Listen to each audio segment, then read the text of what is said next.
right, folks, welcome back to BEG Wrestling, baby. We are here. What the heck is going on over here, dude? We got Penn State Wayne over here wearing an Iowa shirt. This is a thank you to Tracy. That's what this is. Stacy. Iowa Stacy. Yes. It was not a great day for Iowa, folks. We're going to recap here. I'm sorry. The conference finals. You're all disillusioned. Over here because it was well, not. Tomorrow on my new job, I go solo tomorrow. So I'm a little preoccupied. I got all the stuff I'm supposed to remember. And I may not be at my best. But you know what I thought, Stacy? That was so nice of you. We got you on the Iowa bandwagon. You know, got a little ketchup on the front. You don't even know about it, but who cares? Who cares? Who cares? Get out of here! You made hot dogs. That's about how Penn State. That's how Penn State's weekend went, right? Ouch. Oh my! And Ouch. Iowa's, Oh. not Nebraska's though. Not Nebraska's, and folks, it was a weekend of join the comments. Join the comments. We want to hear your questions. Look at Cole Young in the comments. He won the BEG Wrestling Wrestle Madness League. Hot dog. The finals, the Big Ten finals. Cole won. Stinking brat. Look And then at that he tied me for the overall Big Ten. Of course, we were both like second or third. So. You know what? Don't have that graphic readily available, but you're going to mention while you mention it. I want to mention who actually won that. Sean Ritter won it for BEG, which congratulations, Sean. Sean Ritter, thank you for playing. 216 points. He kind of ran away. Second place at 208 points was Husker Hammer. Well, yes. Well, if you're a Husker fan, yeah, you're getting a lot of points. Cole tied for third at 205 points. So old Sean Ritter. Folks, I don't think that's his first win either. I see that name a lot up at the top. Austin is also a sniper out there. Austin, he's won a couple times, and I saw him up there earlier. But folks, join the Wrestle Madness for the NCAAs. We have a prize package coming from BEG and Wrestle Madness. But folks, it was Conference Big Ten Finals along with everything else, and it was craziness. It's exactly how everyone thought it was going to go this weekend, right? Not really. No. Let's start at 125 with the winner being Luke Lillendahl. No N in there, folks. If you winning it, Caleb Smith second, Matt Ramos third, Nicolas Rivera fourth, and Jacob Moran fifth. Actually, no Joey Cruz there, but Lillendahl, maybe the brightest Penn State story we have right now. Oh, is he not? My first thought goes to the complaining that's going to happen after the seeding of this tournament, because how many weights are an absolute mess? A lot. A mess. And no matter what they do, a lot of people are going to be upset. Well, upset or just figure it out, because, if you want to be upset, you probably should have won some of the matches this weekend, right? Like, kind of working up to it. But Luke Lillendahl did his job. Is he the number 125 seed in NCAAs right now? I don't know. Maybe. I haven't wrapped my brain around it yet. Maybe. I mean, I got to see all the rest of the results. We got Big 12 happening, which you were supposed to have that up so we could I was supposed to have Big 12 up. Big 12 conference finals happening live now, folks, on ESPN Plus. I'll get that up live so we can watch it. But okay. Is Lillendahl, I mean, to me, he is the number one seed right now at 125. And to me, I'm going to call Terry, too, here in just a second. Get a Iowa guy to give his thoughts on the whole Big Ten tournament. Obviously, how entertaining, Zach, would it be to be at Iowa's practice tomorrow? Entertaining or not so much fun? Which one are you talking about? Entertaining if you're a fan, yeah. I can't wait for the post Iowa Big Ten press conference. No champs. Just the press conference. Tom's going to be livid. And it's like, I know it's been a while since one of you guys probably know the actual stats. When's the last time Iowa didn't have a champ at Big Ten? And, it was a lot of craziness that went on tonight, don't you think? I know that. Between Strachey almost getting beat and Max McAnally. Buchanan kind of getting handled. Ayala getting decked, which I mean, there was just kind of craziness the whole way through. And even at the end, that was a lot of people, I read, lazy performance by Stevenson. But Kirk is a big man. Kirk's bigger than Stevenson. I don't know if you sized him up. He's just a bigger man. So I don't know if he lazy was necessarily the case, but well, the thing is no one's ever majored or bonused the whole way through. And you already seen Messenbrink's out of the competition, and the stage was set. Now, every time he shot, did he have some sort of huge battle to finish the takedown? No, it went very easy. And it was almost like, I wonder if he lost thought of that. Like, if I'm Gable Steveson, that's kind of in my mind. I want to be the first guy that ever bonused the whole way through.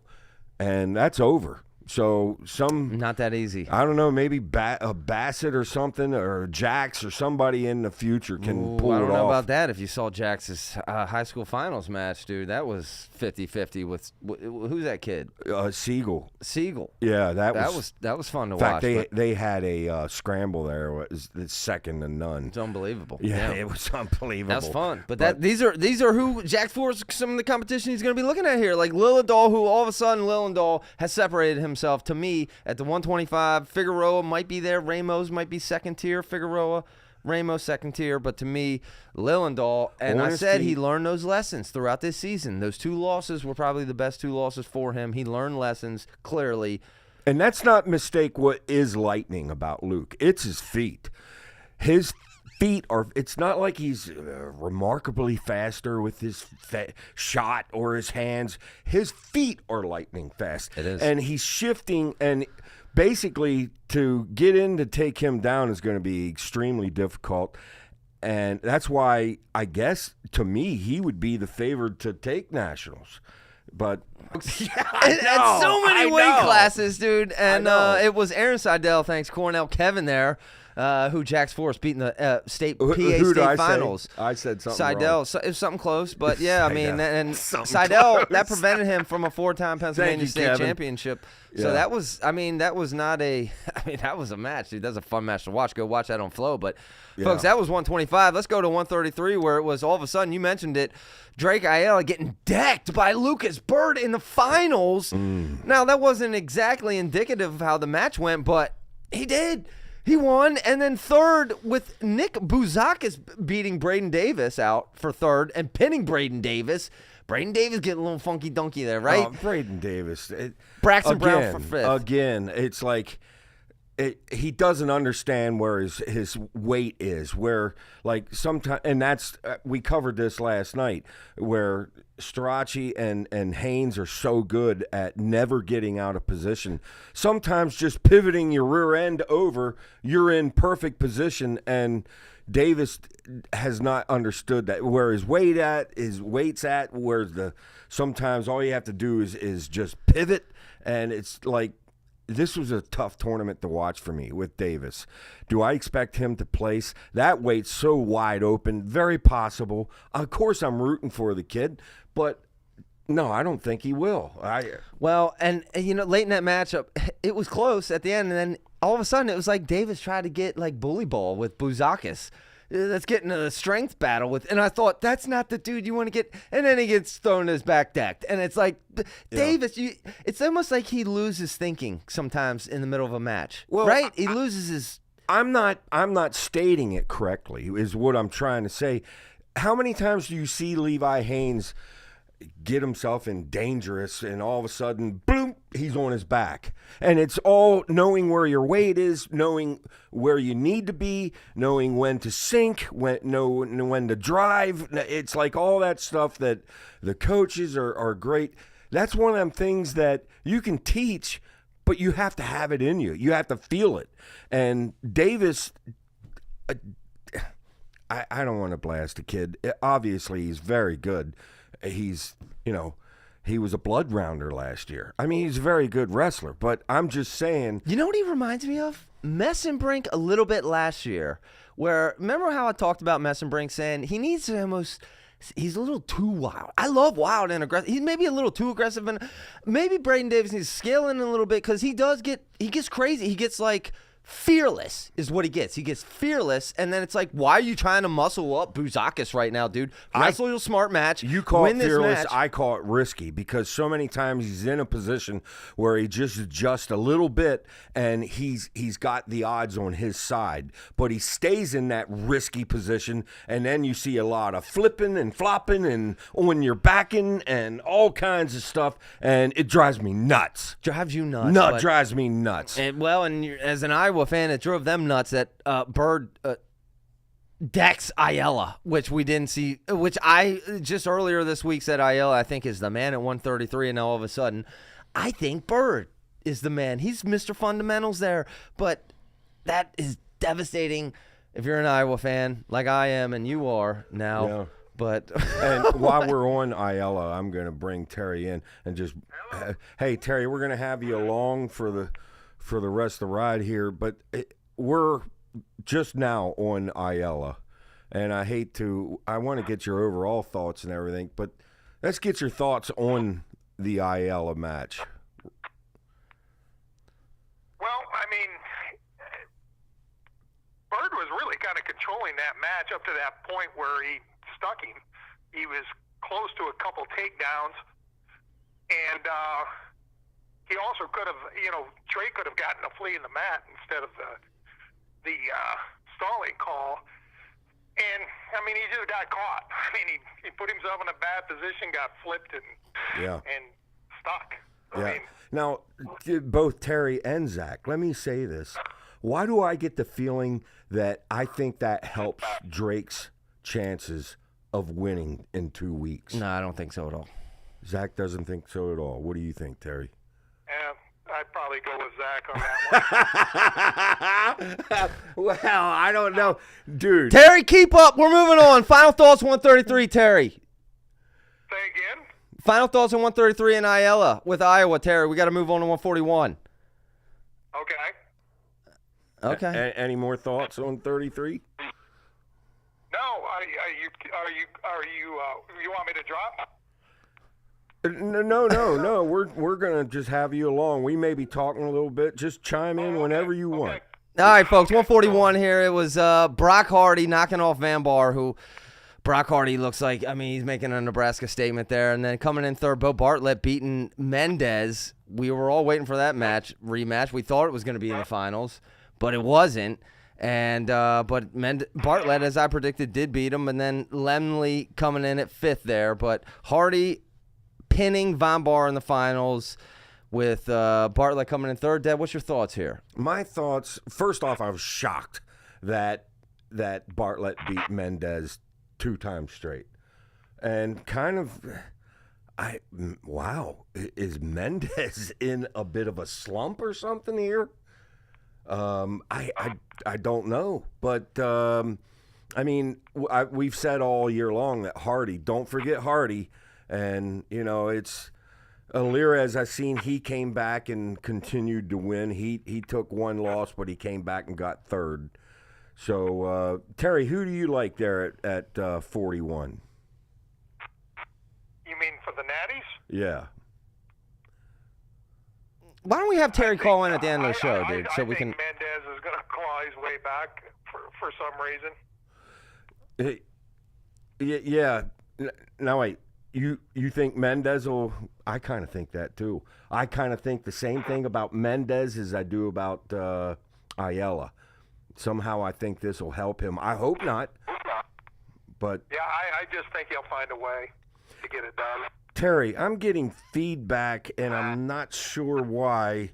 Yeah, let's have Terry call in at the end of the show, dude. Let's flow through this. Come on. Just give me a ring when you're ready. Yeah, we'll give Terry a ring later, folks. Listen, let's talk. Let's get back to it, dude. 141, it was Hardy, Von Bar, Bartlett, Mendez, Lemley. Bartlett beating Mendez. Like you said, maybe it is Mendez falling off a little bit. Maybe he got a little lazy in the offseason like Alirez did. Maybe a little off time, not so good. And maybe you talked about, maybe these wrestlers should start wrestling more. Overall, in general, period. Well, in the wrestling, whole sport. The one thing that happens to every wrestler is you get humbled, and we'll see what he's made of from here, won't we? I mean, how does he respond? That is the real question that we're going to see.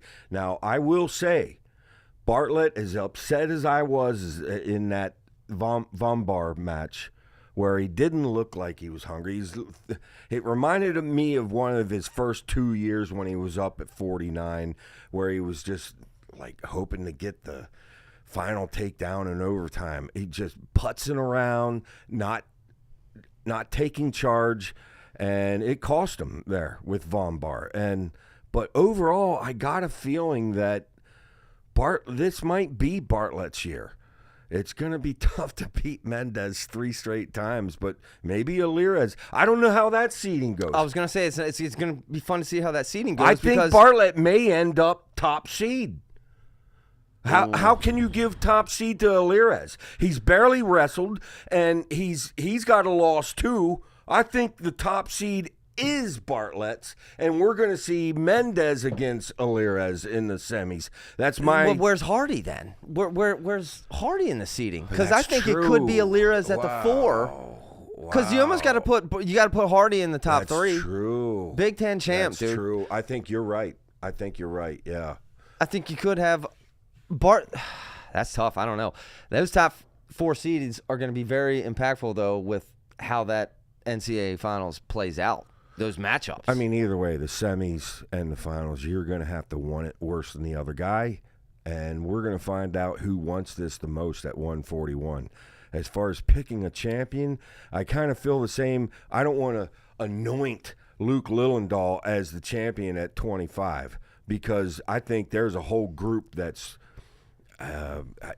things especially have to go at 125. Right. Yeah, and same at 33. With 33, it feels like it's more a 2-man race, but you got Frost and you got others that could have a big tournament, but mostly that, and you kind of feel right now is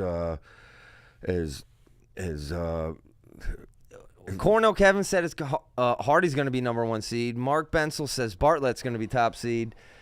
You could make a case for both. You could make a case for both, folks, and that's going to be very interesting to see come NCAAs. I mean, you think Bartlett's beating Hardy, so that's why I think Bartlett would be top seed. But that's going to be a topic of debate, folks. At 141, I'm telling you, all of a sudden the seeds are huge, and more so than other years. Yeah, for a lot of these lower weights and multiple weights. Yeah. Yes, this has been the most chaotic conferences we've seen. I think I've seen multiple people say that, which takes us, folks, to 149, where it was Rich Lovett defeating Cannon Webster. I believe it was 1-0 in the finals, but Shane Van Ness coming in at 3rd, Kyle Parko at 4th, and Dylan D'Amelio coming in at 5th.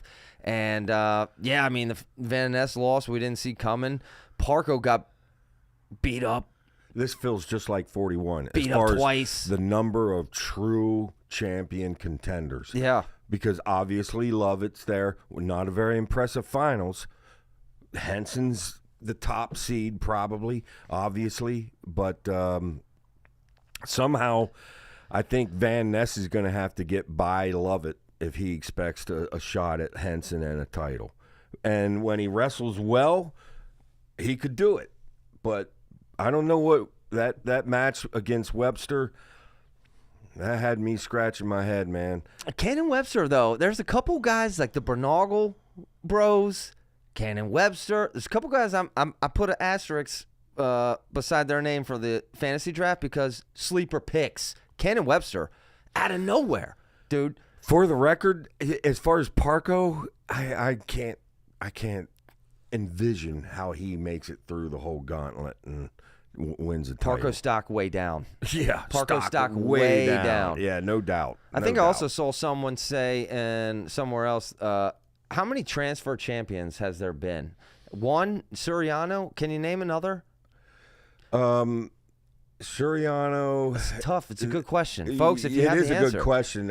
And how many transfers have gone on to win a national championship at the school they transferred to? Yeah, and don't give me like Kirk Levy because he never even started wrestling. Or don't give me Messenbrink. He was 2-0 at open tournaments. He really didn't start wrestling. We're talking someone that was already almost every time you see him go downhill, and that was a point we've made before about it looks so attractive, and the coaches get so excited, and money starts flying, but what we have, and at some point you have to start looking at the actual facts and stats. And the facts and stats says this guy's going to perform a little less than what's in your mind. Well, the facts and stats say, is Suriano the only transfer who's ever won a national title? Folks, throw it in the comments if you can name someone else. Cardenas is a transfer, says Andrew Fountain. Okay, that's interesting, but that's a great question. But, folks, let's go to 157. It was Kazak winging it all over Brandon Cannon. Another asterisk I'm putting beside a kid's name as a sleeper pick at NCAA's. Brandon Cannon out of nowhere. Yeah. Third, Joey Blaze. Joey Blaze, dude. Look out for him. You know, Cannon, the thing is you and someone did confirm what I said last night about, he had two serious bouts, health and issues. It was serious stuff. The whole story's quite inspiring. And, I mean, the whole Tom Ryan thing's inspiring. Sasso, his comeback was inspiring. But maybe the most was Cannon.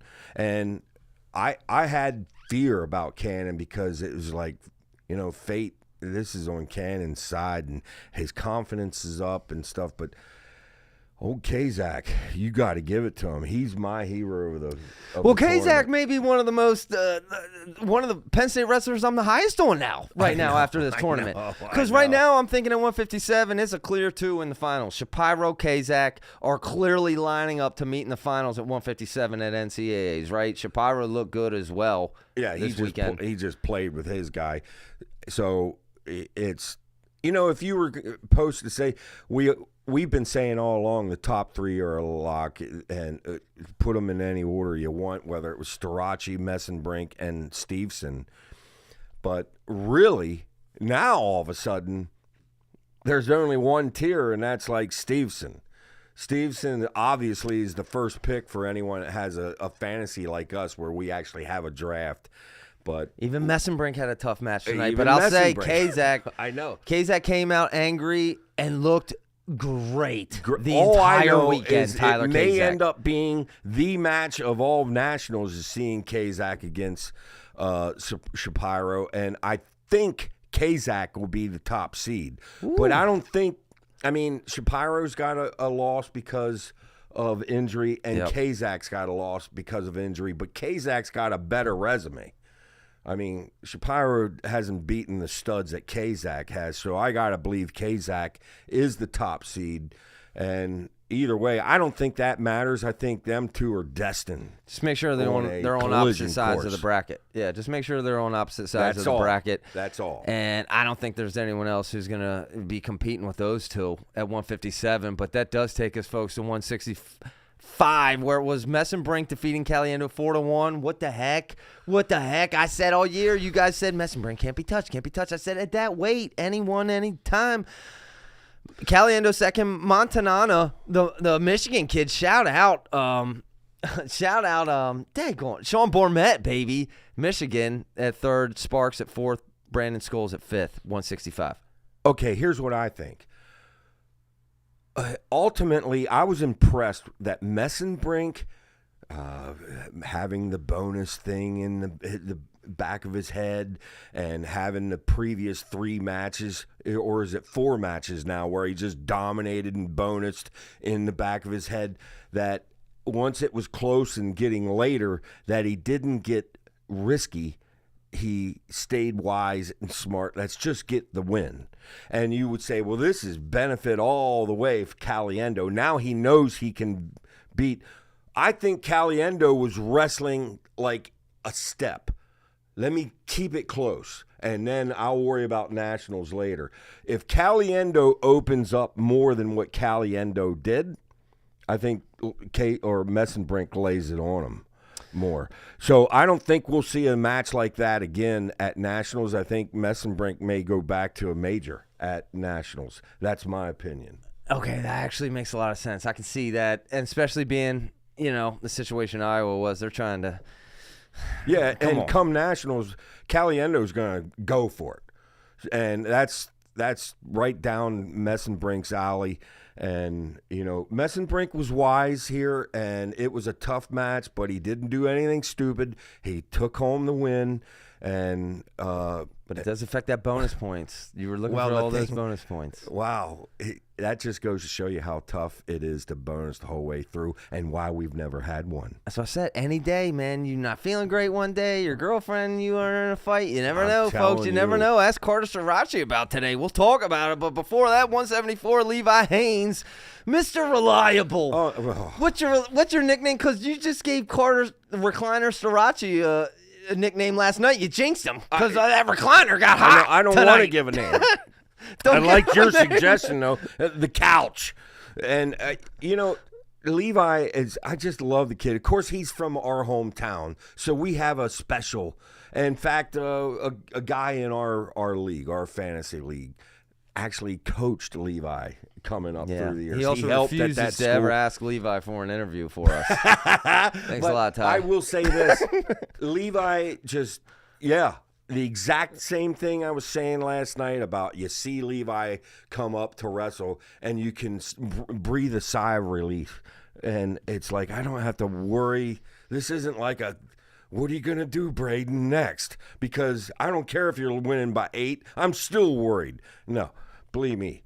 Now, Levi's got himself O'Toole, and O'Toole's the real deal. And, you said you were going to put that up.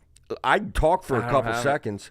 I'd talk because I'd love – we're not at the Hamidi O'Toole match, are we? Because, gone. If I all right, talk real quick. I'll get it. Give me 30 seconds. I will. Let me tell you, folks, this whole Big Ten, it's exciting and all that, but I'm like all of you guys. This whole weekend, I'm kind of wore out right now, but in 2 weeks is when it really gets fun. And, I mean, the whole thing is Nebraska.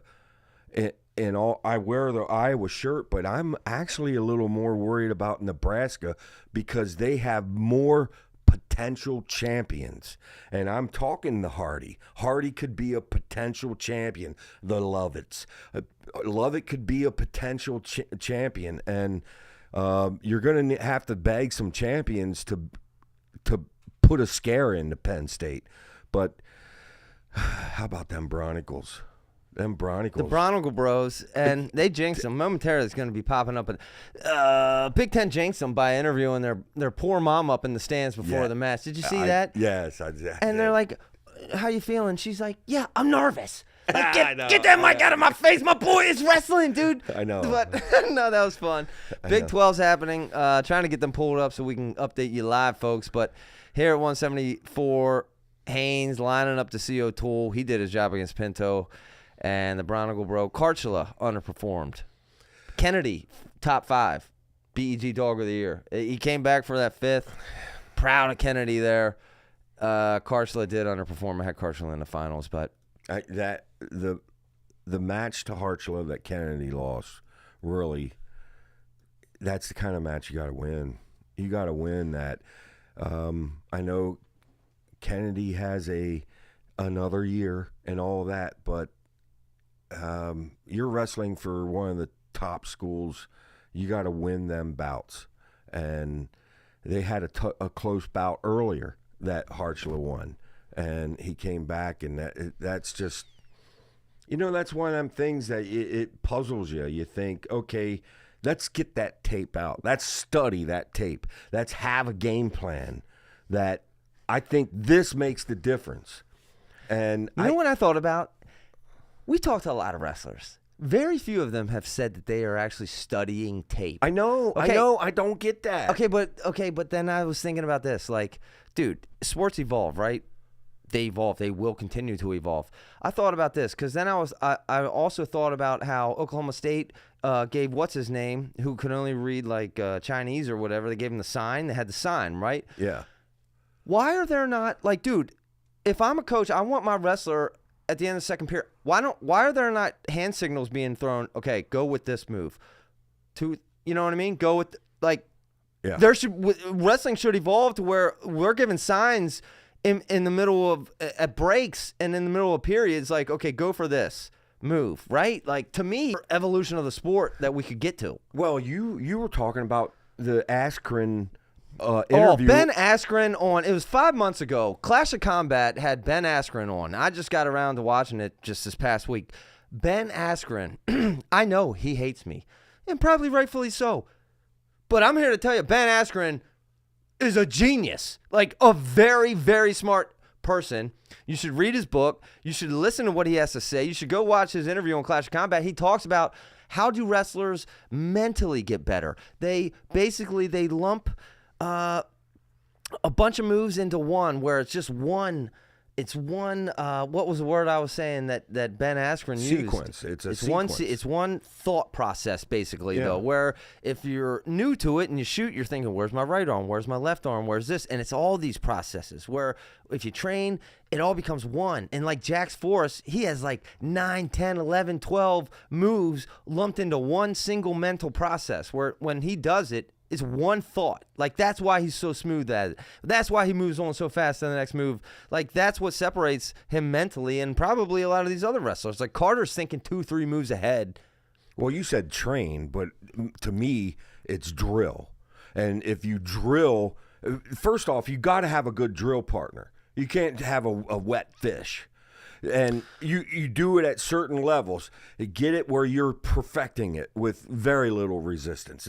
Turn it up a little bit as far as resistance. And then start putting what that other guy's going to do in response to your move, and then start chaining it all together. And before you know it, somehow you got to get through the boredom of doing this drill, this move thousands of times, and all the elements that can pop up from doing this move, and what you're going to do in response to what they're going to do, and it's just the chain wrestling. Yeah, chain wrestling, and I'm sure.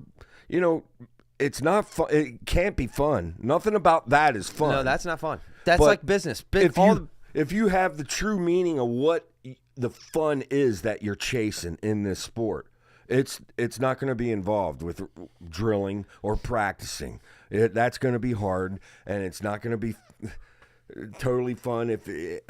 I'm not saying you can't have all the biggest businesses are not fun. They're just the same thing over and over but just and over drilling again. It and drilling it where you're doing things, muscle memory.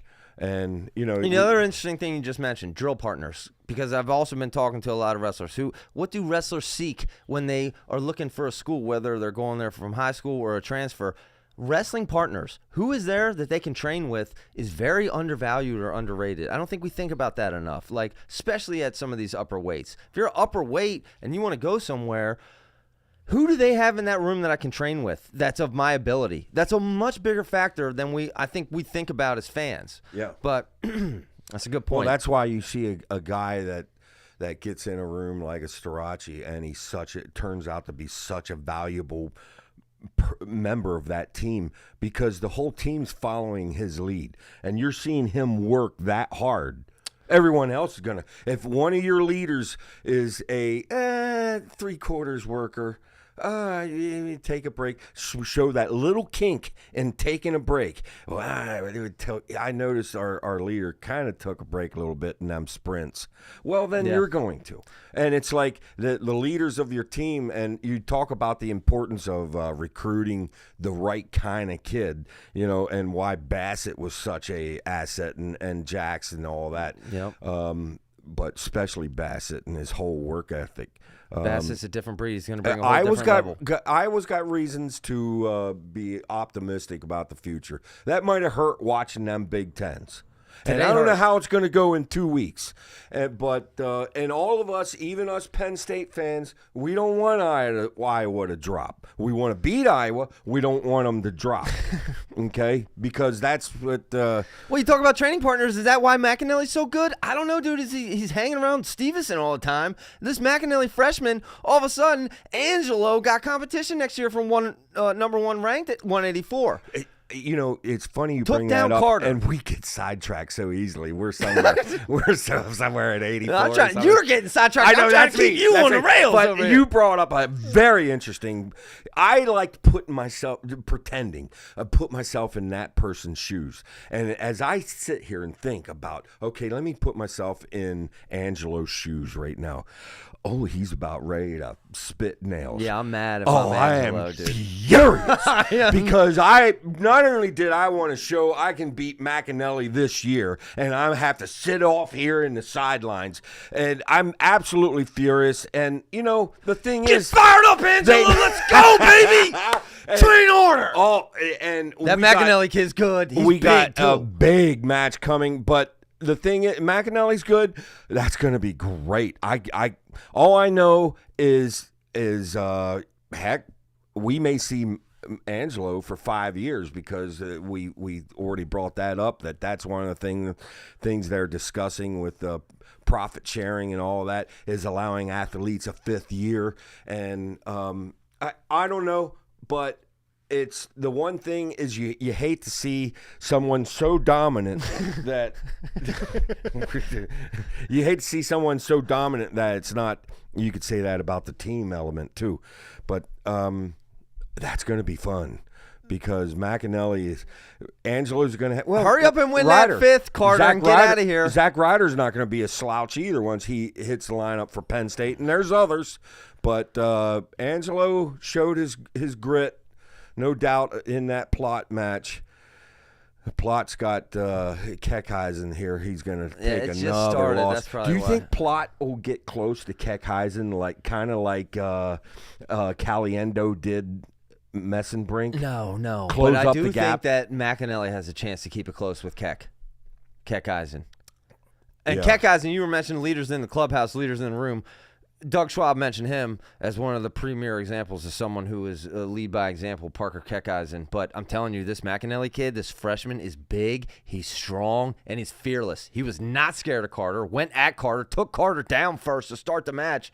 Yeah. And I thought, oh, my goodness, dude, Carter kind of looked small, and it was like, dude, win your 5th and get out of here, Carter. Now, before you ruin that legacy, right? We'll move on, I promise. I got one more side thought I got to bring up. Okay. We were just talking about leaders of a team, and, we were thinking, well, Mendez obviously is one of the leaders of the Ohio State team.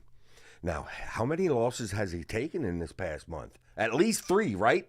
2 to Bartlett, then he lost to Hardy, and yeah, he's taken 3 losses. And then you have a kid like Cannon.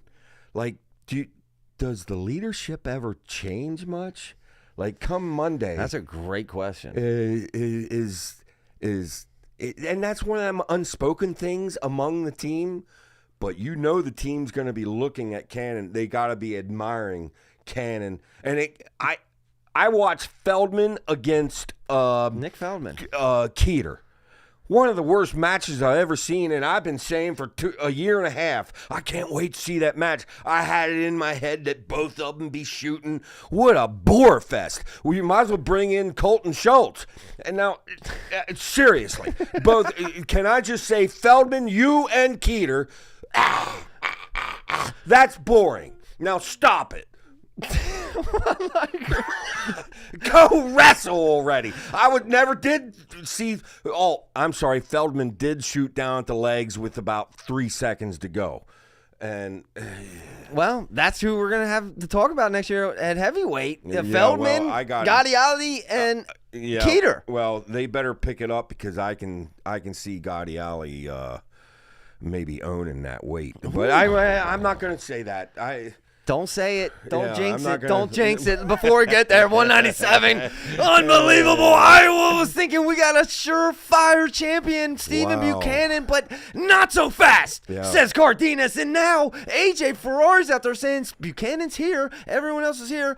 No, everyone forgot about Cardenas. Dude, Cardenas is here. Yeah. Welcome to the show. And Cardenas is such a level-headed guy. He just pulled off a huge win, knocking off number 1 and winning and it's like ho-hum. The other big thing is the Josh Barr injury. Josh Barr with his knee injured. No, I heard it. Somebody wrote us and said it's a hamstring. Hamstring. That might be worse. But I don't know, but there's clearly a Josh Barr injury that did not look good. He limped off the mat and he DQ'd out to get 6th, which resulted in Cam McDaniel getting 5th. How's that going to affect Josh Barr's seeding at Nationals if he even can make it and wrestle in Nationals? Well, it affects him in every way. The fact that he won't be practicing and all that, and you could make the case that this takes him out of the thought of one of the potential champions. I would say so. We've been going all along thinking AJ, Buchanan, Cardenas, Barr. Maybe now we're down to 3 because that will absolutely have effect. But I'm not going to say that. You can't say that and slam it down as that's a fact, because we've seen before where someone gets that. There's so much power from here up. And if Josh Barr's from here up, it almost focuses him in. And he wants it that bad. And first off, he's got to get at least somewhat healed. You know who just took the most mental gains this weekend? AJ Ferrari. Buchanan takes a long. AJ is going into these finals as the favorite at 197 now, folks. AJ is the clear favorite, right? He's got to be. Maybe not the clear, but he's a slight favorite at 197. Buchanan just got dogged by Cardenas. I could see Cardenas, AJ in the final. I don't know. This is going to be fun. Another fun weight class. It will be fun. All year we had Buchanan here, and then all of a sudden, boom. Dude, yeah, the thing is even watching Cardenas is very good. I mean, dude. It was one takedown, and it was a nice job by Cardenas. I was so unimpressed with Buchanan there of what he's had a couple matches this year where it was like he got Mr. Conservative. And the thing that kind of perplexes you. Why? Just go, man. You only get to do this once. You're only young once. Go. Just go. Yeah. Lose it by trying. Don't lose it by waiting for them to beat you. We said that time and time again, but Cardenas wrestled smart, did his job, comes through with a victory here, and the 197 Big Ten Conference Championship. But I don't know. My gut reaction, I think Barr's hurt bad. I don't think we'll see him at Nationals. Your gut reaction for heavyweight? I think we'll see Barr wrestle finals. You did see, I did like how Kale immediately pulled him and stopped the match. It was like, I don't even need to see it. I don't even need you to tell me how bad it hurts. This match is over. You're done. Let's go to the locker room. Well, you got 2 weeks. You got professionals that'll be working with them, unless it's something obvious like it's a torn, hamstring or something, obviously. And we'll find that out probably this week sometime or whatever. Who knows? Ever? Will we? Will we find it out? I feel like we won't find out. Yeah, true. They don't have to report it. True. We're going to be waiting. I know. I'm going to have to draft Josh Barr in like the 4th round, and he ain't even going to wrestle. Unbelievable. We're back. Tell us, Kale. Tell us. That's all we want to know is the injuries. Finally. The same complaints that we've been saying all year long. The NFL has to give an injury report. Yes, some clarity. And we're talking about professional athletes here now that money's flying all around. Help us out. Help us. Gamblers out, and also help out the people playing madness. I hope we not. can't even make the brackets. I hope not, because Barr is such a good kid, and he's a good kid. They're all good kids. But the thing is he worked so hard. He's got such skills, and I don't know. I can't say he's out. He's done. No chance. I can't say that. But if he can wrestle, if they can get that at least a little better, and remember Strachey won it with and he was injured. So it's a mindset from there. And I kind of said, I went into my new job. I got, I think, a meniscus or something tore in my knee or something. And I noticed as I was leading up to this job, my limp became a little more, and a little bit of poor me was happening in here, and and then the job started, and then I thought, man, my back's against the wall. I got to keep this job. I want to work for this place, and all of a sudden I toughened up, and there's a little adrenaline flowing, and it hurts a little bit now and then, but I don't even notice it anymore. Well, mental confidence, that's all the difference. Well, your mind's powerful. Yeah. Unfortunately, I don't think Josh Barr is going to be mentally at 100% going into NCAAs, but neither will Kirk. But maybe. But Kirk looked good, 9-3, losing to Stevenson. He kept it to a regular decision. Ben Keeter came back and fought for third. I thought that was pretty honorable. Yeah, that was impressive. And I did not see that happening. Who did he beat in the... Heinzelman got fourth and Feldman fifth. Wow, that's impressive. That's impressive. Although, actually, you might as well call Terry back now. Yeah, call Terry back now because, that was a muff job there earlier in the show, folks. But we are, and while you're calling Terry, it was talk and say funny stuff, and I'm going to see if I can get the Big 12s up live. All right. Folks, hang tight. Hello. Okay, sorry about that, Terry. Maybe I was holding it too close to the mic. I was getting feedback, but we're done. A little review of the whole Big Ten weights. So I'm going to just turn it over to you, and you can talk about whatever you want to, preferably something about Iowa, and maybe some of the rumors that you've been hearing too.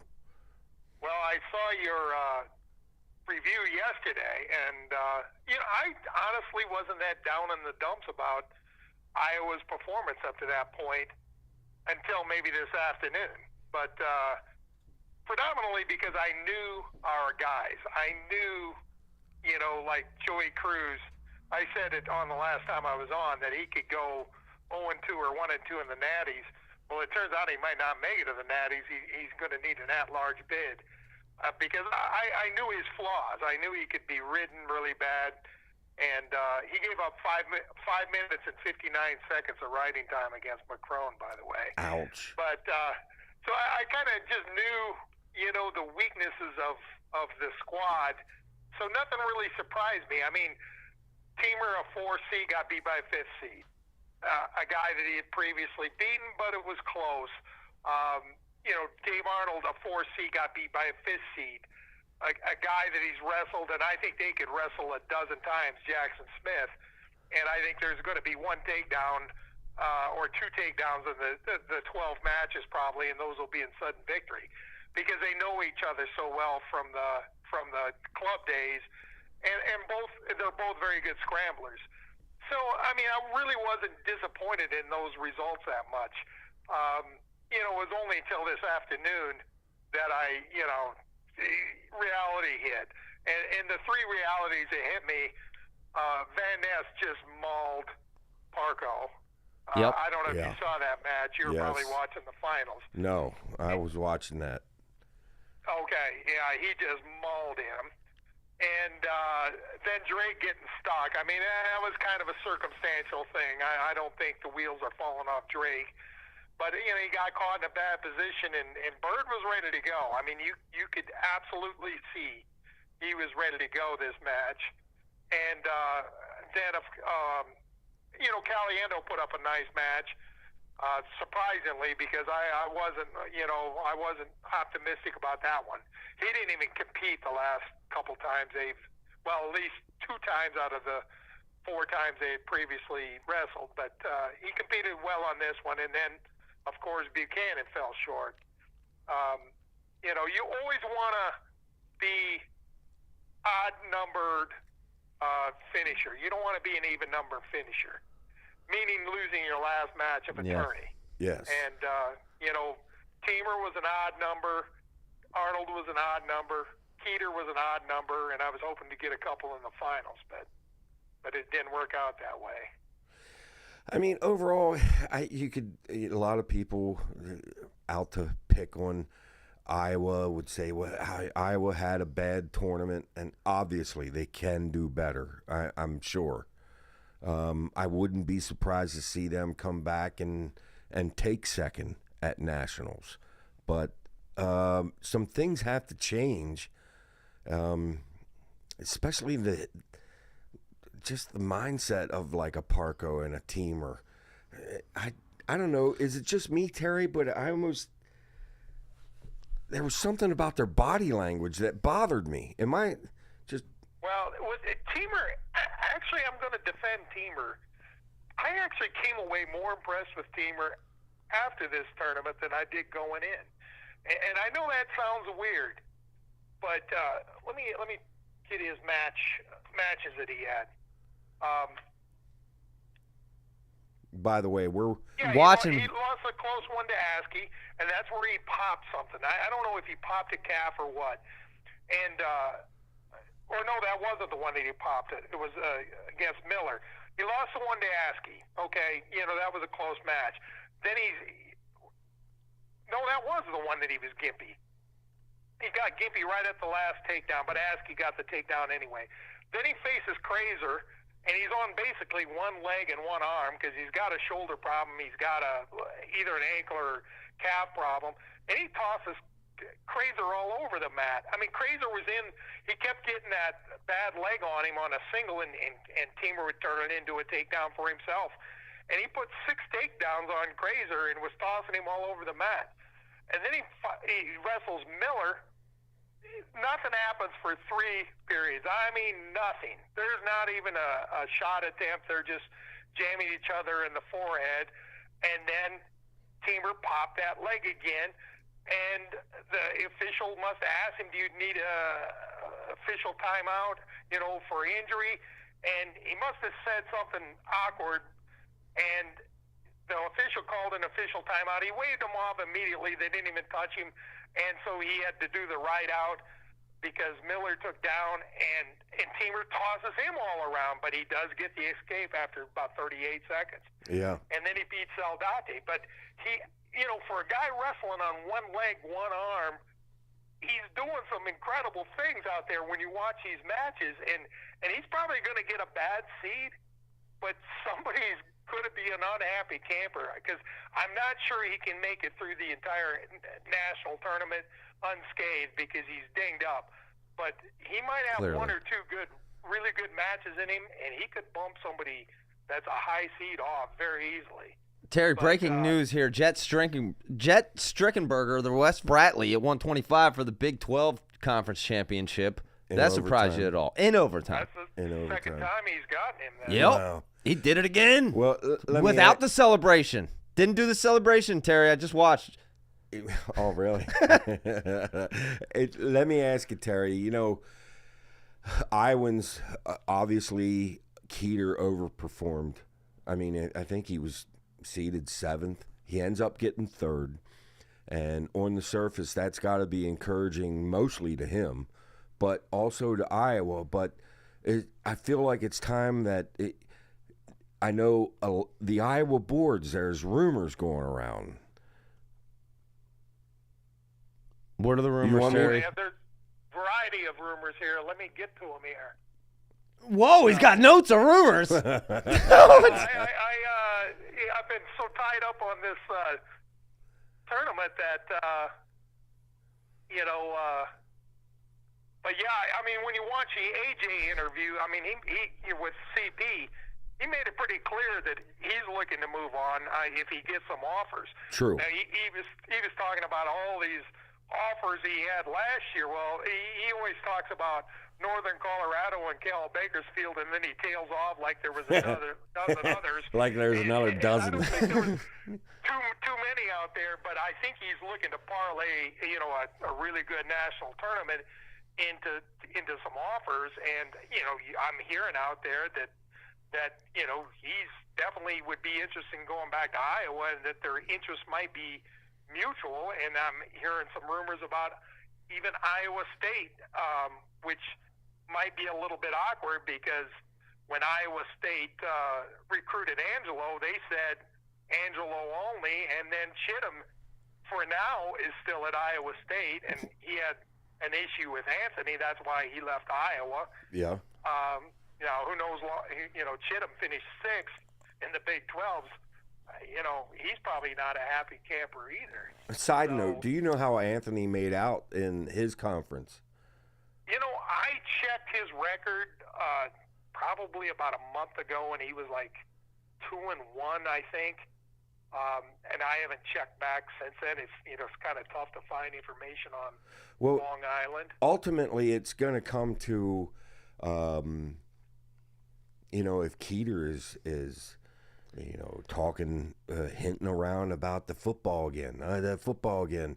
I personally, you could see Iowa bringing in an AJ in a heartbeat. Of course, AJ's got to keep his crap together. I got a couple things there, Terry. First of all, if I'm Angelo, I just got to be honest, I'm not real wild about AJ coming back if I'm Angelo. Okay? If I'm Angelo, I've already established myself. Iowa is my town now. I am the Iowa-made man. Number 2, S. Cambo says, any chance Iowa buys the rights to West Virginia's Strickenberger, who just won a Big 12 title? Let's get some rumors going, Terry. Wow. That sounds about right. Strickenberger, if he could hold 125, he's a pretty big. I think he's been at 133 before, but then that goes back into the rumors. There's some noise about Drake having trouble making 133 a little bit, and the funny thing, before those even popped up, I was looking at Kevin's rankings and I was seeing the pictures of Crookham side by side with Drake, and of course I don't know if that was an old photo of when he was at 125, but Drake looked really drawn in that photo, and Crookham looks all filled out. And I've noticed that in matches before that Drake still looks drawn because he's got very broad shoulders. So there was a little bit of noise about the possibility of him going to 141 next year too. So I'm going to just say this, Terry. I know maybe you and Zach disagree with me. I think Drake has better skills than Bird. And, yep, he got caught in a cow catcher, whatever you want to call that move. And once and that can kind of happen to anybody. And he maybe shouldn't have put himself in that position. He kind of had to whizzer there and really was in a vulnerable position to get put right in there. And that's exactly what happened. But overall, I still think Drake is the guy? I think he may end the streak, the run. It's been since Spencer, the last national champ that Iowa has, and leaving this Big Ten tournament, you say, well, it's going to be another year for at least, maybe 2, because it ain't happening this year. And I'm just saying, I have more concerns about Buchanan turning things around than I do Drake. I love his throw by. He's got a nice shot. And, obviously Is Drew Ayala coming in to Iowa, Terry? Question from Wrestle Madness. Say that again? Drew Ayala. What's going on with Drew Ayala? Oh, Drew's pretty much a room guy. I don't really see him as starter material. He's pretty small for 125, to be honest with you. But no, getting back to your point there, Wayne, is one thing Drake's got going for him. He's got 2 elite shots. I'm talking about some of the best 2 shots in the business. That throw by, but also his single leg is elite also. Yeah. So that gives him a shot. He has a little trouble with scramblers. You saw that in the Rini match. He struggled with him a little bit because Rini could roll around a little bit. But I definitely think Bird benefited from seeing Drake just a few weeks ago because he had a really good game plan on sealing off what he likes to do for shots, and that no doubt helped him. But with Buchanan, I still like Buchanan's shot.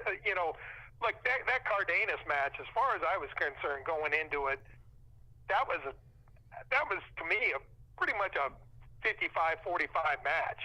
Or almost a coin flip match. Now, unfortunately, losing this match puts him in a tough slot because, ideally you want to be the number 1 seed because you don't want to see AJ on your bracket, really.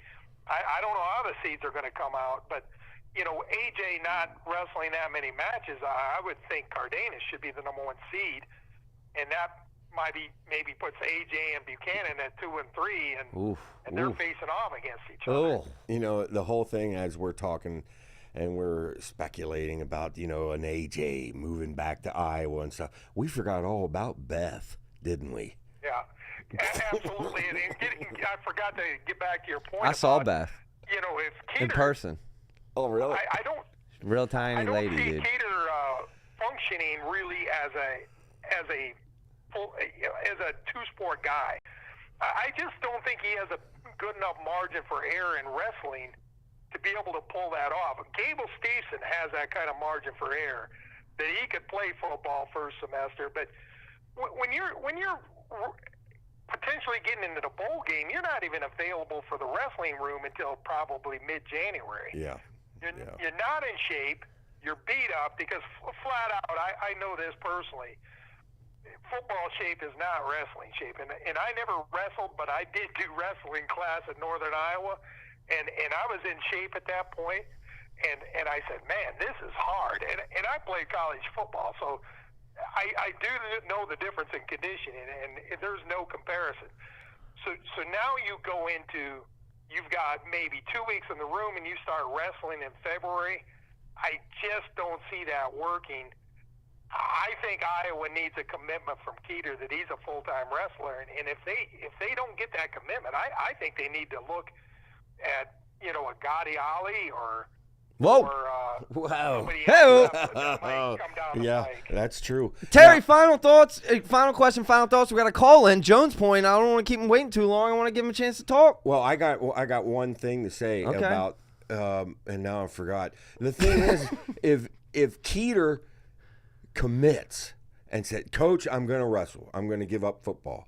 And then Iowa brings in a Gotti Ali or an AJ.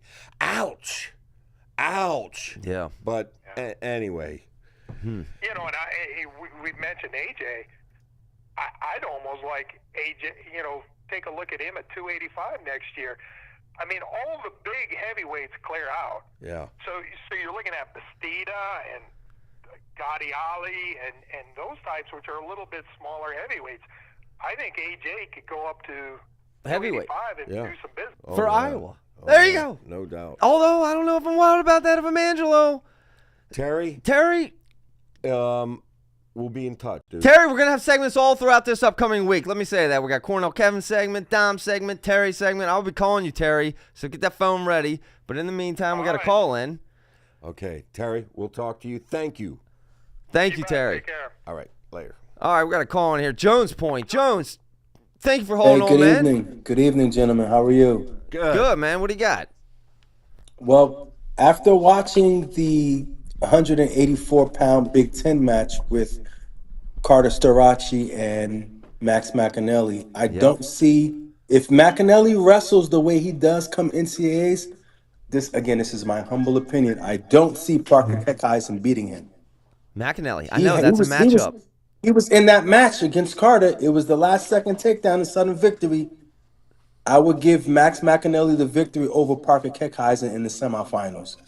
Okay, that's a NCAAs. great question, Jones Point. We appreciate the call. And let me ask you, so are you telling me if you're in a fantasy wrestling draft and the pick comes to you, Carter's already drafted number 1, you got Parker and McAnally. You're telling me you're picking McAnally? Because I have this coming up Wednesday. We're going to be live streaming on BEG.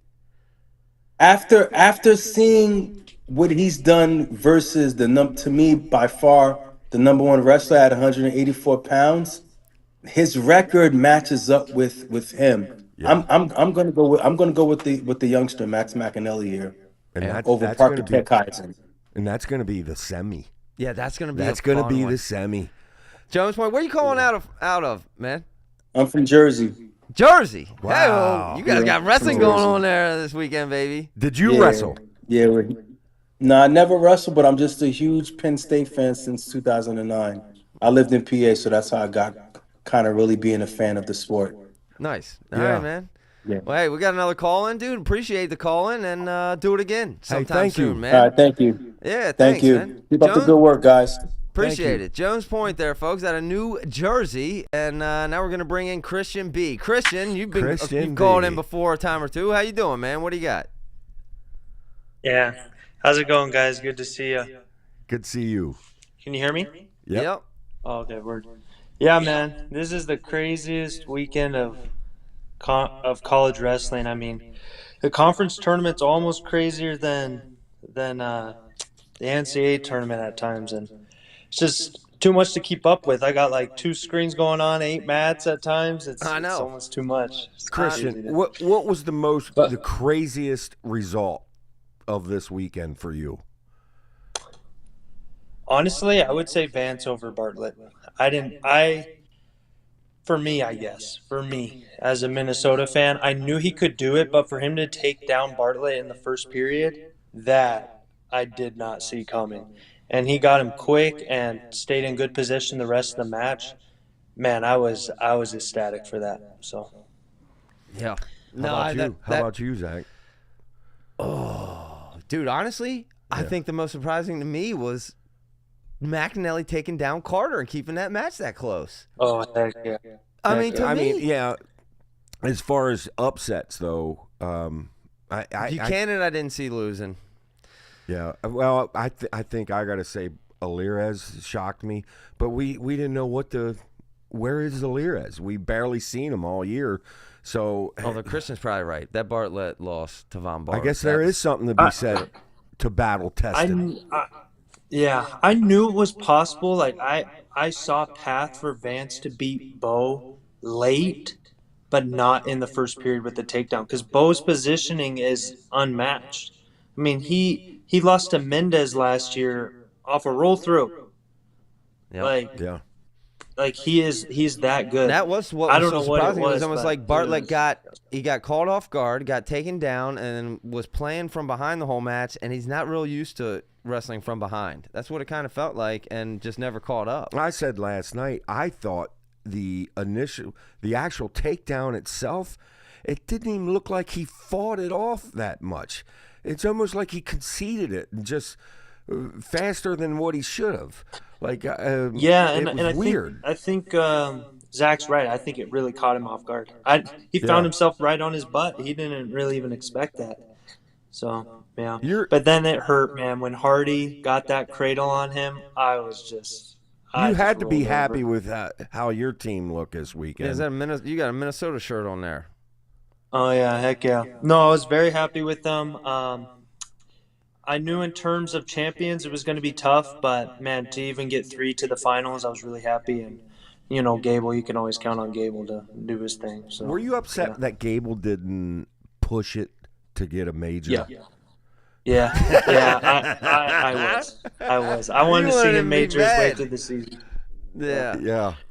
All right. But he played it safe. He played smart to just let it go out, not risk anything dumb. So I applaud him for that. But he could have got the major. I believe that.